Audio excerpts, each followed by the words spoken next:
సచ్చులోడా కొడుక కోట్ పని చేసావు కదరా. నాకేం తెలుసు, గుడిలో ఒడవే కళ్తనం ಮಾಡಿದೀವಿ అని చెప్పారు.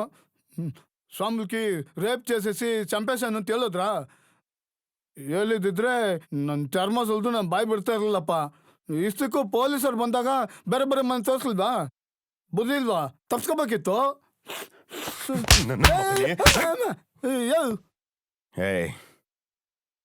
ಪೊಲೀಸ್ ಅವರು ಏರೋಪ್ಲೇನ್ ಎತ್ಲಿ, ರೋಲರ್ ಹಾಕ್ಲಿ, ಲಾಳ ಕಟ್ಲಿ, ಬಾಯಿ ಬಿಡಬಾರ್ದು. ಖಾರದ ಪುಡಿ ಹಾಕಿ ಗುಂಟ ಕಲಾಯಿಸ್ಬಿಟ್ರೆ?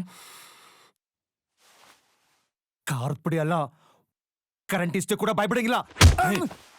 లేకుంటే ఆ కుప్పంలో ఇన్స్పెక్టర్ని ಹಾಕಿದ್ದು, ಆನೆಕಲ್ಲ ವಾಚ್ಮನ್ನಿ ವಾడి ಪೆಂಡ್ಲಾಮ್ನಿ ಮಜಾ ಮಾಡಿ ಬಿಸಾಕ್ಬಿಟ್ಟಿದ್ದು, ಅಲ್ಸೂರ್ಲ ಗಂಡ ಹೆಂಡತಿ ಇಬ್ಬರು ಮಕ್ಕಳನ್ನ ಹೊಡೆದು ಮಜಾ ಮಾಡಿ ಬಾವಿಗೆ ಎತ್ತಾಕಿದ್ದು. ఆ నీలగిరి తొప్పలే ఆ చిన్నోడికి పెట్టింది, మల్లేశ్వరంలో ఆ బిడ్డలకు పెట్టింది. తనంతా కక్కేడ్రా నా కొడక. కోరమంగళంలో ఆయంక్సನ್ನ ಬೇಡ ಬೇಡ ಅಂದ್ರು ಮಾಡಿದ್ದು. ರೈಲ್ವೆ ಸ್ಟೇಷನ್ ಲ ಚಿನ್ಪಿಲ್ಕಾಯಿನಿ ಭಾಗ ದೊಬ್ಬಿಸಿ ಗೊಂತು ಕೋಸಿ ಬಾವಿಗೆ ಹಾಕಿದ್ದು. ಏಯ್ ಬೇವರ್ಸಿಗಳ, ಆಗಿದ್ದಾಗೋಯ್ತು.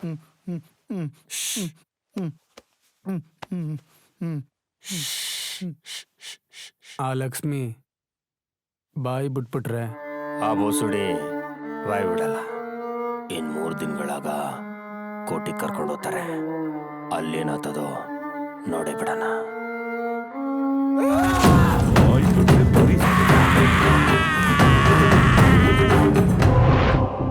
ನಾನು ದೊಡ್ಡ ಹನುಮಸ್ವಾಮಿ, 20 ವರ್ಷದ ಹುಡುಗಿ ಸೈಕಲ್ ಮೇಲೆ ಬರ್ತಾ ಇದ್ಲು. ಎಲ್ಲ ಸೇರಿ ಸೈಕಲ್ ಕಿತ್ಕೊಂಡು ಅವಳನ್ನ ಕೆಡಿಸ್ಬಿಟ್ಟು ಸಾಯಿಸ್ಬಿಟ್ಟು. ನನ್ನ ಹೆಸರು ಮುನ್ಕೃಷ್ಣು, ನಮ್ಮಪ್ಪನು ಬೆಳ್ಳಪ್ಪನು. ಅವನು ಕೇಬಲ್ ಕೆಲಸನೂ ಮಾಡ್ತಿದ್ನು ಸ್ವಾಮಿ, ಜೊತೆಯಾಗ ಕಳ್ತನಗಳು ಮಾಡ್ತಿದ್ನು. ಜಕ್ಕೂರು ಸ್ವಾಮಿ, ಒಬ್ಬಳೇ ಹೆಂಗಸು ತೋಪುಗಳ್ದಾಗ ಬರ್ತಾಯಿದ್ಲು. 22 ವರ್ಷ ವಯಸ್ಸು ಸ್ವಾಮಿ. ನೀಲಿ ಕಲರು ಅದೇನೋ ನೈಟಿ ಹಾಕೋತಾರಲ್ಲ ಸ್ವಾಮಿ, ಆ ಥರದ್ದು ಹಾಕೊಂಡಿದ್ಲು. ನಾವು ಅಲ್ಲೇ ಓದ್ತಾ ಇದ್ವಾ, ಅಡ್ಡ ಬಂದ್ಲು. ಕೃಷ್ಣ ಹೆಗಲ ಮೇಲೆ ತಗೊಂಬಂದು ತೋಪ್ನಾಗ ಎಳ್ಕೊಂಡೋಗಿ ಅವಮಾನ ಮಾಡಿದ್ವಿ ಸ್ವಾಮಿ. ಜೊತೆಯಾಗ ಕತ್ತು ಕುಯ್ದ್ಬಿಟ್ಟು ನೈಟಿನೆತ್ತು ಮಕ್ಕದ ಮೇಲೆ ಹಾಕ್ಬಿಟ್ಟು ನಾನು ಸ್ವಲ್ಪ ಮಾಡಿದ್ನು ಸ್ವಾಮಿ. ಅವನು ತಲೆಕ ಬೆಂಕಿ ಪ್ರತಾಪ್ ಸರ್, ಆ ಮುದುಕ್ ನನ್ನ ಮಗನ ಹೇಳ್ಕೊಂಡು ಬಾ. ಸರಿ ಸರ್.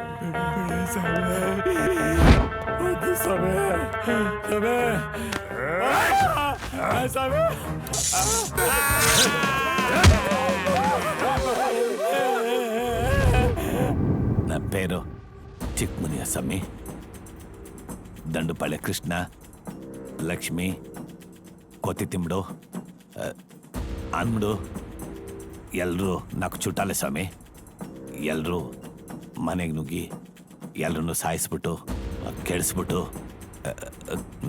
ನಗಲಂತ ಎತ್ಕೊಂಡು ಹೋಗ್ಬೇಕಾದ್ರೆ ಕೊನಾಲೋ ನನ್ನ ಒಳ ಮಿಂದ್ ಕೀಡ್ಸ್ತಾ ಉಂಟು ಸ್ವಾಮಿ.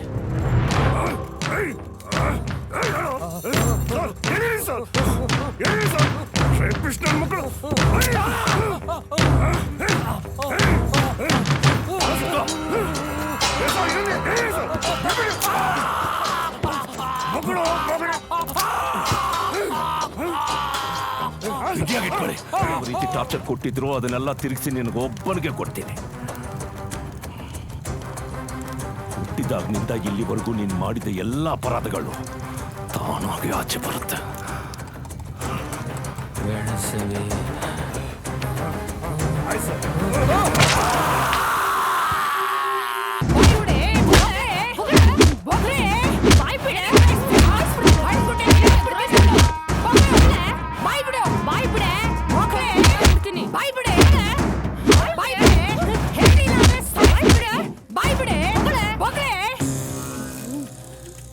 ಒಡಿರಿ ಸಾರು ಒಡಿರಿ, ನೀವ್ ಏನ್ ಹೇಳಿದ್ರು ಕೋರ್ಟ್ ನಂಬಲ್ಲ, ಸಾಕ್ಷಿ ಕೇಳ್ತಾರೆ. ಅವಾಗ ನಾನು ನನ್ನ ಹಾಳು ಮಾಡಿ ಒಡೆದು ಬಡ್ದು ಹಿಂಸೆ ಕೊಟ್ಟವ್ರ ಸಮಯ, ಅದಕ್ಕೆ ಭಯ ಬಿದ್ದು ಒಪ್ಕೊಂಡೆ ಅಂತೀನಿ.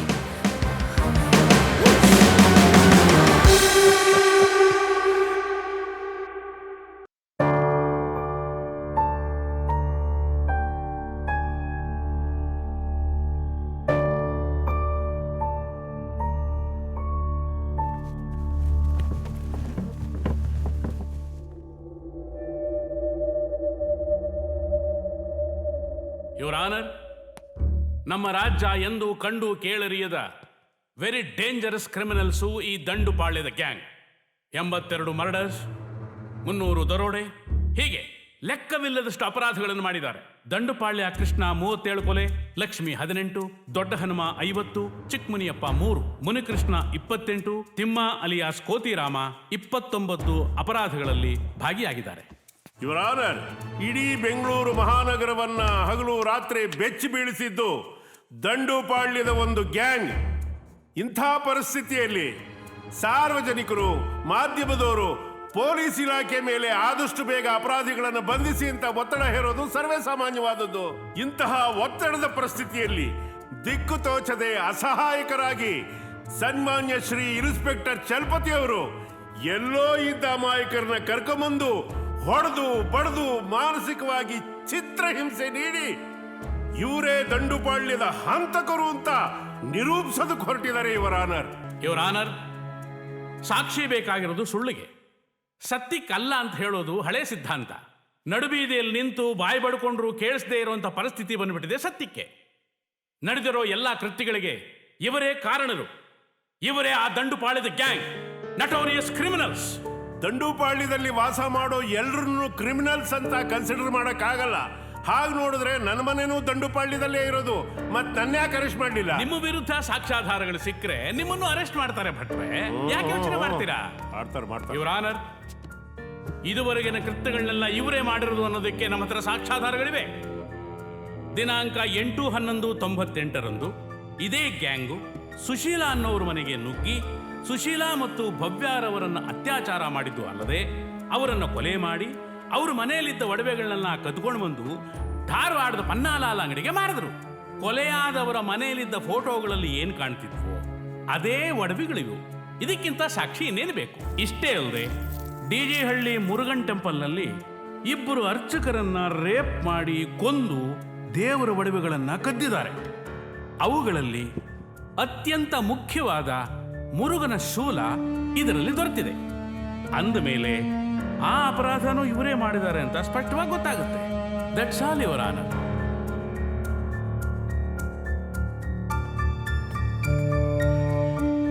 ಯುವರ್ ಆನರ್, ಸೇಠ್ ಪನ್ನಾಲಾಲ್ ಅವ್ರನ್ನ 4 ಪ್ರಶ್ನೆ ಕೇಳೋದಕ್ಕೆ ತಮ್ಮ ಅನುಮತಿ ಬೇಡ್ತಾ ಇದ್ದೇನೆ. Permission granted. ತಮ್ಮ ಹೆಸರು? ನನ್ನ ಹೆಸರು ಪನ್ನಾಲಾಲ್ ರೀ. ಅಲ್ಲಿ ನೋಡಿ, ಇವರಲ್ಲಿ ಯಾರು ನಿಮಗೆ ಒಡವೆ ತಗೊಂಬಂದು ಕೊಟ್ರು ಅಂತ ನೀವು ಗುರ್ತಿಡಿಬೇಕು. ಅವ ಮತ್ತವ ಅಂದ್ರೆ ಯಾರೇ ಒಡವೆ ತಗೊಂಬಂದು ಕೊಟ್ರು ತಗೊಂಡ್ಬಿಡ್ತೀರಾ? ಅದ್ ಹಂಗಲ್ರಿ ಸಾಹೇಬ್ರ. ಈ 3 ಮಂದಿ ನನ್ನ ಅಂಗಡಿ ಬಂದು ನಮಗೆ ಬಹಳ ತ್ರಾಸ ಆಗ್ಯದ, ಇದು ನಮ್ ಸ್ವಂತ ಮಾಲ್ ಐತೆ ತಗೊಳ್ರಿ ಅಂತಂದ್ರ ಸಾಹೇಬ್ರ. ಆಮೇಲೆ ಈ ಸಾಹೇಬ್ರು ನನ್ನ ಅಂಗಡಿ ಬಂದು ಎನ್ಕ್ವೈರಿ ಮಾಡಿದ್ಮೇಲೆ ರೀ ಗೊತ್ತಾದದ್ದು ಅದು ಚೋರಿ ಮಾಲ್ ಅಂತ. ಓಹೋ, ಯುವರ್ ಆನರ್, ಸೇಟುಗೆ ಇವರು ಒಡವೆಗಳನ್ನ ಕೊಟ್ಟಿದ್ದಾರೆ ಅಂತ ಹೇಳಿದ್ಮೇಲೆ ಇವರು ಬರೀ ಒಡವೆ ಕಳ್ಳರು ಮಾತ್ರ. ಇನ್ಸ್ಪೆಕ್ಟರ್ ಚಲಪತಿ ಅವರು ಸುಳ್ಳು ಸಾಕ್ಷಿಗಳನ್ನ ಕ್ರಿಯೇಟ್ ಮಾಡಿದ್ದಾರೆ. ಇದು ಕೋರ್ಟಿನ ಹಾದಿ ತಪ್ಪಿಸೋ ತಂತ್ರ ಯುವರ್ ಆನರ್. ಹಾದಿ ತಪ್ಪಿಸ್ತಿರೋದು ಮಾನ್ಯ ಡಿಫೆನ್ಸ್ ಲಾಯರ್. ಕ್ರಿಮಿನಲ್ಸ್ ಪರವಾಗಿ ಮಾತಾಡ್ತಾ ಸತ್ಯನ ಮುಚ್ಚಿಟ್ಟು ನ್ಯಾಯ ದೇವತೆ ಕಣ್ಣಿಗೆ ಮಣ್ಣೆರ್ಚಿದ್ದಾರೆ ಯುವರ್ ಆನರ್.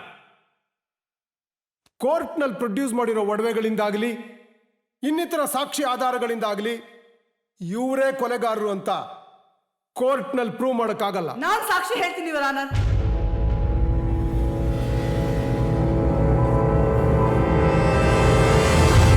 ತಮ್ಮ ಹೆಸರು? ಸರೋಜ. ವಯಸ್ಸು? 42. ವಾಸ? ಮಲ್ಲೇಶ್ವರಂ. ಇವ್ರನ್ನೆಲ್ಲಾದ್ರೂ ನೋಡಿದಿರಾ? ನೋಡಿದ್ದೀನಿ. ಸೆಪ್ಟೆಂಬರ್ 4, 1998 ಬೆಳಗಿನ ಜಾವ ಸುಮಾರು 4 ಗಂಟೆ. ನಾನು ನನ್ನ ಮಕ್ಕಳಿಬ್ರು ಒಳ್ಳೆ ನಿದ್ದೆಲಿದ್ವಿ. ನಮ್ಮ ಯಜಮಾನ್ರು ತಿರುಪ್ತಿಗೆ ಹೋಗಿದ್ರು.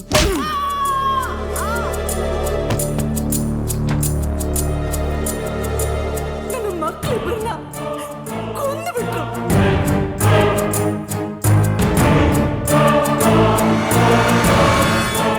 ಆಮೇಲೆ ಈ ಊರೇ ಬೇಜಾರಾಗಿ ಸಿಂಗಾಪುರ್ಗೆ ಹೋಗಿ ಸೆಟ್ಲ್ ಆದ್ವಿ. ದಿನ ಬೆಳಗಾದ್ರೆ ಈ ಪಾಪಿಗಳು ಮಾಡೋ ಅನ್ಯಾಯ, ಕೊಲೆ, ಸುಲ್ಗೆ, ದರೋಡೆ ಇದನ್ನ ಟಿವಿನಲ್ಲಿ ಪೇಪರ್ನಲ್ಲಿ ನೋಡ್ತಾನೆ ಇದ್ದೆ. ಇವರೆಲ್ಲ ನೇಣ್ಗಮ್ದಿಂದ ಪಾರಾಗ್ತಾರೆ ಅಂತ ಗೊತ್ತಾಯ್ತು. ಈ ಪಾಪಿಗಳು ಬದುಕಬಾರ್ದು, ಇವ್ರು ಸತ್ರೇನೆ ನನ್ನ ಮಕ್ಕಳ ಆತ್ಮಕ್ಕೆ ಶಾಂತಿ ಅಂತ ನಾನೇ ಸ್ವತಃ ಸಾಕ್ಷಿ ಹೇಳಕ್ ಬಂದಿದ್ದೀನಿ. ಸರ್, ಈ ಕರಿಕೋಟ್ ಹಾಕೊಂಡು ಆ ಪಾಪಿಗಳ ಪರವಾಗಿ ವಾದ ಮಾಡಕ್ ಹೊರಟಿದಿರಲ್ಲ, ನಿಮ್ಗೆ ಮನುಷ್ಯತ್ವನೇ ಇಲ್ವಾ? ನೀವು ಮನುಷ್ಯ ಅಲ್ವಾ? ನಿಮ್ಮನ್ನು ಹೆಂಡತಿ ಮಕ್ಕಳಿದ್ದಾರೆ. ಅಕಸ್ಮಾತ್ ನಿಮ್ ಹೆಂಡತಿ ಮಕ್ಕಳಿಗೆ ಹೀಗಾಗಿದ್ದಿದ್ರೆ ಇವ್ರ ಪರವಾಗಿ ಹೀಗೆ ವಾದ ಮಾಡ್ತಾ ಇದ್ರ? ಹೇಳಿ ಸರ್, ಹೇಳಿ ಹೇಳಿ. ಹಾಗೆಲ್ಲ ಮಾತಾಡಬೇಡಿ, ನಿಮಗೆ ಗೊತ್ತಿದ್ದು ಮಾತ್ರ ಹೇಳಿ. ನನ್ನ ಕಣ್ ಮುಂದೆನೆ ನನ್ನಿಬ್ರು ಮಕ್ಕಳನ್ನ ಅನ್ಯಾಯವಾಗಿ ಕೊಂದ್ರಲ್ಲ ಇವರ ಆನರ್. ಇದಕ್ಕಿಂತ ಸಾಕ್ಷಿ ನೀಡಬೇಕು ಇವರ ಆನರ್. ಏನ್ ಬೇಕು? ಮೇಡಮ್, ತಾವಿನ್ ಹೋಗ್ಬೋದು. ಇನ್ಸ್ಪೆಕ್ಟರ್ ಚಲಪತಿ ಅವರು ಹೇಳಿಕೆ ನೀಡೋದಕ್ಕೆ ಅನುಮತಿ ನೀಡಬೇಕು ಅಂತ ಕೇಳ್ಕೊತೀನಿ ಇವರ.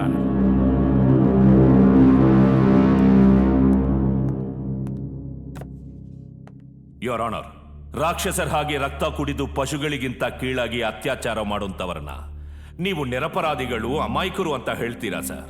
ಬೆಚ್ಚಿಗೆ ಮಲ್ಗಿರೋ ಮಗು ಕೂಡ ದಂಡುಪಾಳ್ಯದ ಹೆಸರು ಹೇಳ್ತಿದ್ದ ಹಾಗೆ ಬೆಚ್ಚಿ ಬೀಳುತ್ತೆ. ಇವತ್ತು ಬೆಂಗಳೂರಲ್ಲಿ ಎಲ್ಲಿ ರಕ್ತ ಕಂಡ್ರು ದಂಡುಪಾಳ್ಯ ಅಂತ ಕೂಗುತ್ತೆ. ಈ ಸಮಾಜಕ್ಕೆ ಬೇಕಾ ಸ್ವಾಮಿಗಳೇ ಇಂಥ ನರರೂಪದ ರಾಕ್ಷಸರು, ಇಂಥ ವಿಷ ಜಂತುಗಳು, ಇಂಥ ಹೊಲಸು ಜನಗಳು, ಇಂಥ ವಿಕೃತ ಮನಸ್ಸುಗಳು? ಈ ಕೇಸ್ಗಳಿಂದ ಹೇಗಾದ್ರೂ ಬಚಾವ್ ಮಾಡಿ ಅಂತ ಈ ಗ್ಯಾಂಗ್ನವರು ನನಗೆ ಹಣದ ಆಸೆ ತೋರಿಸಿದ್ರು. ಅದಕ್ಕೆ ನಾನು ಕ್ಯಾರ್ ಮಾಡಲಿಲ್ಲ ಅಂತ ಹೇಳಿ ನಾನು ಎಲ್ಲಿರ್ತೀನಿ, ನನ್ನ ಮನೇಲಿ ನನ್ನ ಜೊತೆ ಯಾರ್ಯಾರಿರ್ತಾರೆ, ನನಗಿರೋ ಆಸ್ತಿ ಎಷ್ಟು ಅಂತ RTIಗೆ ಅಪ್ಲೈ ಮಾಡಿ ಇಂಡೈರೆಕ್ಟ್ ಆಗಿ ನನಗೆ ಜೀವ ಬೆದರಿಕೆ ಹಾಕಿದ್ರು. ಎಷ್ಟೋ ಕಷ್ಟಪಟ್ಟು ಹೋರಾಡಿ 2003ರಲ್ಲಿ ಅಣ್ಣಾ ಹಜಾರೆ ಈ RTI ಆಕ್ಟ್ನ ತಂದ್ರೆ ಇಂಥ ಕ್ರಿಮಿನಲ್ಸು ಅದನ್ನ ಈ ರೀತಿ ಮಿಸ್ಯೂಸ್ ಮಾಡ್ಕೊಂಡ್ರು. ಯೋರ್ ಆನರ್, ಇವರನ್ನ ದಂಡುಪಾಳ್ಯದ ಹಂತಕರು ಅಂತ ಕರೆಯೋಕ್ ಶುರು ಮಾಡಿದ್ರಿಂದ ಇಡೀ ದಂಡುಪಾಳ್ಯದ ಅಮಾಯಕ ಜನರು ತಮ್ಮ ಊರಿನ ಹೆಸರು ಹೇಳ್ಕೊಳ್ಳೋಕೆ ಭಯ ಪಡ್ತಿದ್ದಾರೆ. ಆದ್ದರಿಂದ ಇವರು ಮಾಡಿರೋ ಕೆಲಸಕ್ಕೆ ಆ ಊರಿನ ಜನ ಆ ಹೆಸರನ್ನೇ ಬದಲಾಯಿಸಬೇಕು ಅಂತ ಯೋಚನೆ ಮಾಡ್ತಿದ್ದಾರೆ. ನಿಜ ಏನಂದ್ರೆ ಇವರು ಯಾರು ದಂಡುಪಾಳ್ಯದವರೇ ಅಲ್ಲ. ಇವರನ್ನ ಇಲ್ಲಿಂದ ಹೊರಗಡೆ ಹೋಗೋಗ್ಬಿಟ್ರೆ ಆಣೆ ಮಾಡಿ ಹೇಳ್ತೀನಿ, ಇನ್ನೊಂದು 100 ಜನರ ರಕ್ತ ಕುಡಿದು ರೇಪ್ ಮಾಡಿ ಸಾಯಿಸ್ತಾರೆ ಅಷ್ಟೇ. ಇವರನ್ನ ಗಲ್ಲಕ್ಕೆ ಹಾಕಿದ್ರೆ ಸಾವಿರಾರು ಜನ ಸಂತೋಷ ಪಡ್ತಾರೆ. That's all your honour.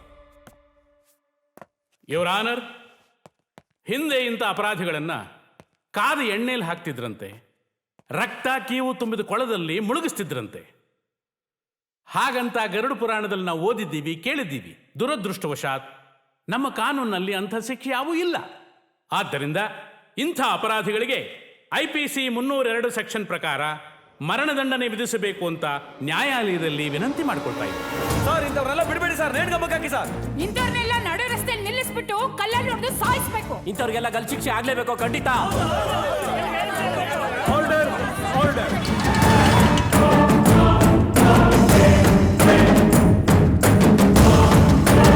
ಎಲ್ಲ ಹತ್ಯೆಗಳು ಒಂದೇ ರೀತಿ ಇದೆ ಅಂತ ಪೋಸ್ಟ್ ಮಾರ್ಟಮ್ ರಿಪೋರ್ಟ್ ಸಹ ಅದನ್ನು ಬಲವಾಗಿ ಸಾಬೀತುಪಡಿಸಿದೆ.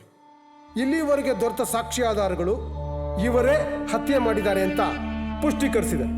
ಹಾಗೂ ಮಲ್ಲೇಶ್ವರಂ ನಿವಾಸಿ ಮಾಜಿ ಶಾಸಕರ ಧರ್ಮಪತ್ನಿ ಸರೋಜಾರವರ ಪ್ರತ್ಯಕ್ಷ ಸಾಕ್ಷಿಯನ್ನು ಬಲವಾಗಿ ಪರಿಗಣಿಸಿದ ನ್ಯಾಯಾಲಯವು ಇವರ ಈ ಕೃತ್ಯಗಳು ಅಕ್ಷಮ್ಯ ಅಪರಾಧ ಅಂತ ತೀರ್ಮಾನಿಸಿ IPC ಸೆಕ್ಷನ್ 302 ಪ್ರಕಾರ ಈ 9 ಜನರಿಗೆ ಮರಣದಂಡನೆ ವಿಧಿಸಲಾಗಿದೆ.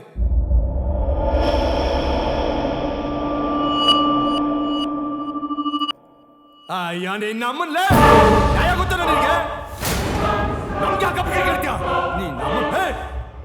ನಮ್ಮನೆ ಬರಬರೇ ನೀನ್ ಯಾರೋ? ನಾಳೆ ಕೂಡ ಬದುಕಿರ್ತೀನಿ ಅನ್ಕೊಂಬೇಡ. ಇವತ್ತೇ ಏನಿದೆ ನಿನ್ನ ಆಸೆ ತೀರ್ಸ್ಕೊಂಡ್ಬಿಡು.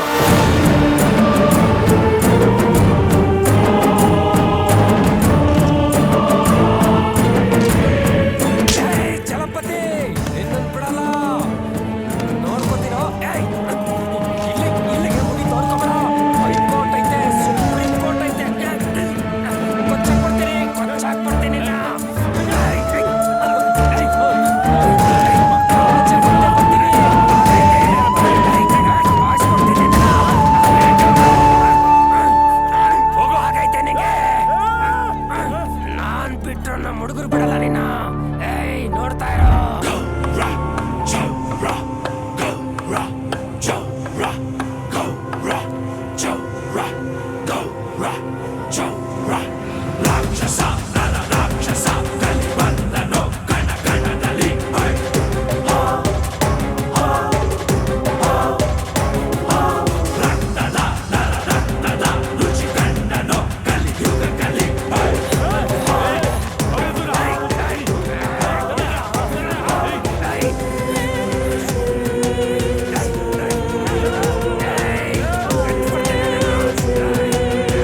ಈ ಗ್ಯಾಂಗ್ನ ಕೆಲವರು ಇನ್ನೂ ಹೊರಗಡೆನೇ ಇದ್ದಾರೆ.